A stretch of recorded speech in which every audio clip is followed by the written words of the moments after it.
That's how my 7-year-old son Gabe decided to start the conversation during breakfast.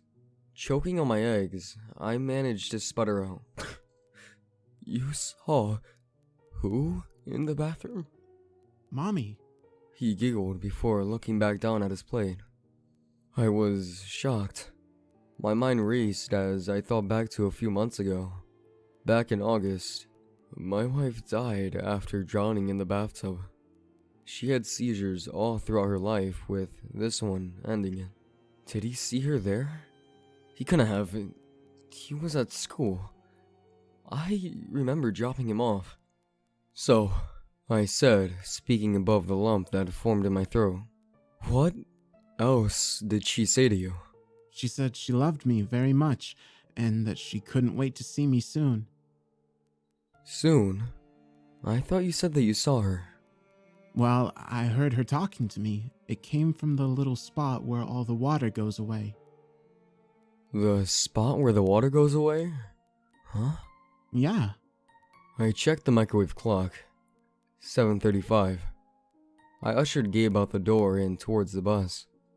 I promised that we'd talk things through later once he got home from school.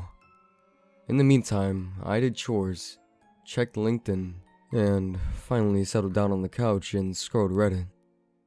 A few hours later, I felt my eyes get heavy as I drifted off to sleep.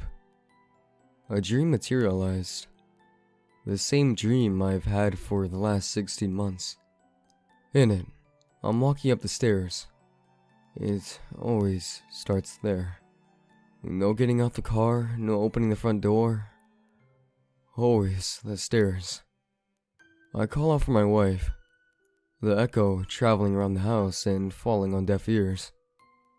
As the dream always goes, I hear the water running and walk to our shared bathroom. The dream begins its climax as I push open the door as trapped steam billows out. And there she is.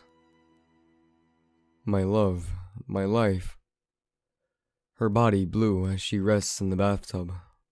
I reach for her, as I always do, but this is where the dream changes. What usually happens is I cradle her in my arms and weep. What happened today was different. I was reaching for her when she sat up and grabbed my arm. Her nails dug into the soft flesh in my forearm, and she didn't let go. Her purple lips cracked open to reveal a wide smile. Her clouded eyes locked with mine.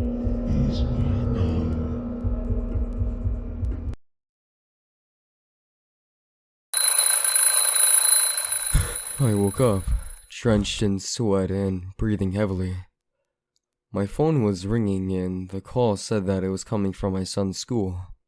Is something wrong? I mumbled, shaking myself from sleep. Hello, mister. We've called you today to report that your son has had an accident at school, and we need you to come pick him up. Hello? Oh, wow, okay. A little rude. Mental reminder to notice somebody about that. I drove out to Gabe's school. It was a little brick building outside of the major city. A fence-lined cow pasture followed the road for most of the way. Gabe and the principal stood in front of the double doors leading into the school. After a brief conversation with the principal, I loaded Gabe into the back seat. So, champ, I heard you had an accident at school.